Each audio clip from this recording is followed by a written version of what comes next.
Hello everybody, my name is Doc Ching Ruder, Certified Dementia Practitioner and Doctor of Physical Therapy. I also guide foreign educated physical therapists in their US application. Okay, so the other day, I talked to a physical therapist, a foreign educated physical therapist. He is here in the US under tourist visa. He took the exam and for NPTE. Okay, he was told by other physical therapists to come here to the US, and because there are so many opportunities waiting for him after he passed the NPTE. Okay, so which is true. There's so many jobs here for physical therapists. There's like a shortage of physical therapists here alone in the city where I live in. It's so hard for companies to hire physical therapists, and all over the country.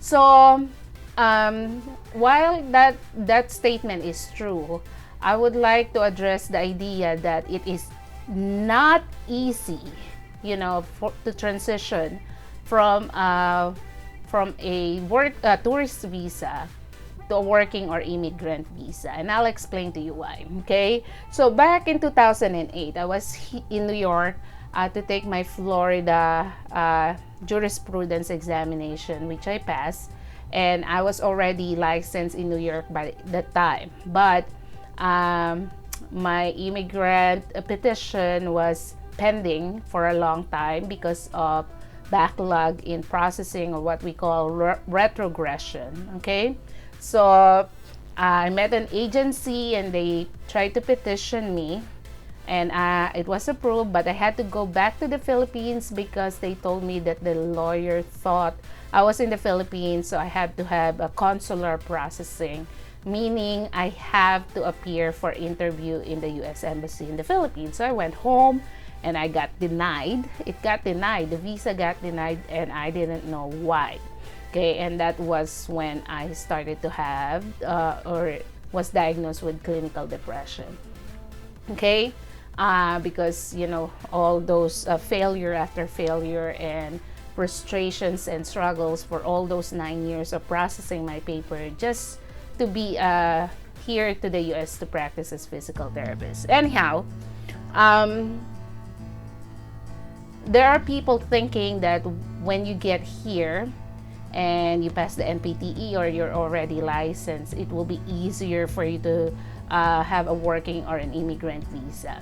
Okay, it's very tricky, guys, because your tourist visa at most lasts only 6 months. Okay, now the working visa, for you to be petitioned with H-1B, the filing starts in April. Okay, the processing or the lot, and it's even a lottery. It doesn't mean that employer file you that you will end up with a working visa. It's a lottery, so it's good if you got picked in the lottery.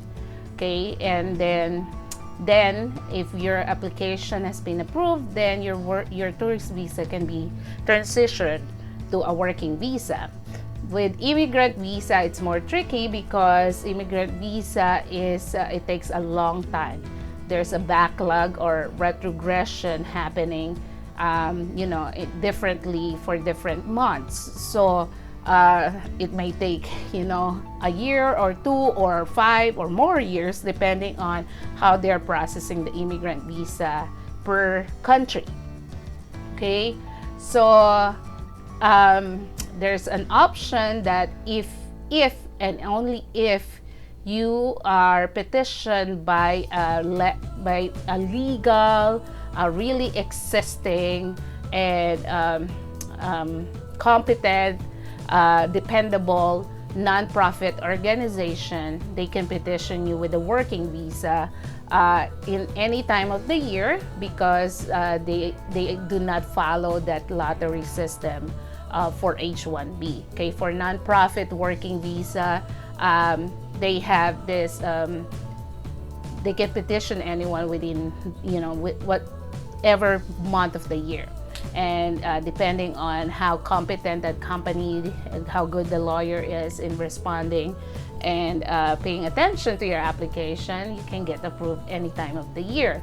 But that is scarce. It's not very common here in the US. And again, you have to have a very dependable nonprofit organization to do so. Okay.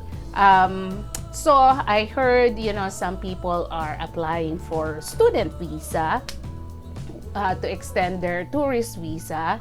And but to have a student visa, you really have to enroll to a school that is accredited, that you will really take the classes to do that. So the point is, if you're going through the route of student visa, then you have to spend money on applying for the tourist visa, spend money to pay for the tuition fee for whatever course you're going to get here in the US. And if you talk about legality, okay, under tourist visa or student visa, you cannot work with that kind of visa. Okay, you have to have someone to petition you to have a working visa or an immigrant visa before you can practice as physical therapists. Okay, so I would like to shatter that notion that it's a lot easier when you get here and you're already licensed. Okay, there's still processes involved before you can work. You have to have a working visa or an immigrant visa before you can work as physical therapist. You cannot work as physical therapist here if you just have a tourist visa or you have a student visa. Okay, tourist visa, as it states, it's just for pleasure visiting. Student visa is for studying here in the US. Okay, so you have to understand that there's a process. And if you have a tourist visa, a B1, B2, you don't want to overstay and ruin your record, because they will see that record once, for example, you already meet an employer agency who are willing to petition you, and they will file you with a working or immigrant visa, and they saw in your record that you overstayed. Okay, so that will be against you. Okay, so I always tell, if anyone is asking me about that, because that is a very hard spot to be on, because you're already in the US, you really want to work here. It's like your dream is there, but you cannot grasp it yet. Believe me, I experience it, and I know how it can be desperate and frustrated that situation can be. So I really get it. I've been there. But one thing that I can tell you is you have to do what is right. If you don't know what to do and you are in the situation just like the person that I talked to, he consulted a lawyer, an immigrant lawyer, to advise him on the best route that he should take. Okay, so that's just the point, guys. I just want to educate you that it's not easy, even if you're already licensed just like I was, and then find an employer who will petition you and have the ball rolling in just a few months. Okay, it's a matter of timing, like especially for a lottery, for a working visa, immigrant visa, it takes longer time than usually it takes a longer time than a working visa, depending on how the processing is going. And having a student visa, technically you cannot work if you have work as a physical therapist if you have a student visa or a tourist visa. Okay, so if you have any other concern about your tourist visa, the best thing to do is to consult an immigrant lawyer. You don't want to have a bad record, because it can be counted against you when finally there will be someone who will petition you with a working or immigrant visa. I hope that makes sense, guys. Okay, do the right thing. Waiting is hard, but if you do the right thing and wait for the working visa or immigrant visa so you can finally work here to the US, it's really gonna be worth it. Okay, So until the next video, thank you so much for watching. Please share this video to the people you know who will benefit from it. Thank you for your time, and thank you for supporting the Just Upright. Stay blessed.